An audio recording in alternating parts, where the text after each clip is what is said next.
ఈరోజు దేవుని వాగ్దానం 103వ కీర్తన 13వ వచనం.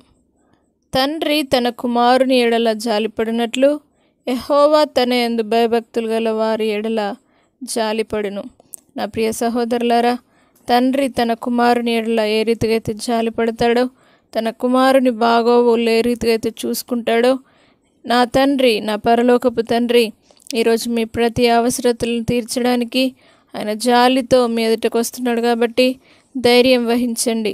దేవుని యందు భయభక్తులు కలిగి ఉన్నట్లయితే తప్పక ఆయన మీ ఎడల జాలిపడి మీ జీవితంలో గొప్ప అద్భుతాలు జరిగిస్తానని దేవుడు సెలవిచ్చాడు. తండ్రి పాత్ర ఏదనగా తన యొక్క కుమారుని, కుమార్తెల యొక్క ప్రతి అవసరతలు తీర్చడం మాత్రమే కాదు, వారి భారాన్ని మోస్తూ వారి భవిష్యత్తు గురించిన ప్రణాళికను తప్పకుండా వారు గొప్ప ప్రణాళికతో ముందుకు సాగేవారే తండ్రిగా ఉన్నట్టుగా మనం చూస్తూ ఉన్నాం.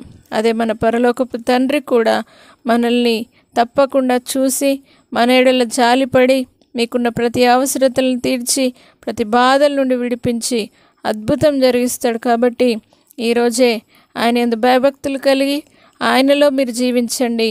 తప్పకుండా ఆయన తండ్రిగా మీరు స్వీకరించినట్లయితే తప్పక దేవుడు గొప్ప కార్యాలు చేస్తాడు. కాబట్టి అనుదిన గొప్ప దీవెన దేవుడు మీకు మీ గృహంలో అనుగ్రహించి మీకును మీ పిల్లల్ని ఆశీర్వదించునుగాక.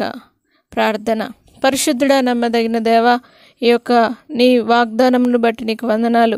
తండ్రి తన కుమారుని ఎడల జాలిపడినట్లుగా మీరు భయభక్తులు గల వారి ఎడల జాలిపడతానని సెలవిచ్చిన దేవుడు, ప్రతి ఒక్కరి పట్ల మీరు జాలిపడండి దేవా. ఎవరే సమస్యల చేత దిక్కు తోచని పరిస్థితిలో ఉన్నారో వారందరినీ పాదసన్నిధానికి పెడుతున్నాం. వారికి తండ్రిగా ఉండి మీరు నడిపించండి దేవా. వారికి తోచలేని పరిస్థితిలో, ఎటు తోచలేని దేవాని స్తోత్రం పరిస్థితిలో ఉన్న ప్రతి ఒక్కరి నిమిత్తం ప్రార్థిస్తున్నాం. తండ్రి లేని వారికి తండ్రిగా ఉండి నడిపిస్తానన్నావు, ఆదరిస్తానన్నావు. వారు చేయి పట్టి నడిపించండి. వారు నడవలసిన మార్గాన్ని తెలియజేయండి. నీ రక్షణలోనికి, నీ మార్గంలోనికి తండ్రి మాట విని తండ్రి జీవితంతో పాటు వారును కలిసి తండ్రితో పాటు ముందుకు సాగే సహవాసాన్ని కలిగి ముందుకు సాగుటకు, నీతో సహవాసం చేసేవారు ఉండుటకు సహాయము చేయమని యేసు పరిశుద్ధ నామమును బట్టి అడిగి వేడుకుంటున్నాము తండ్రి.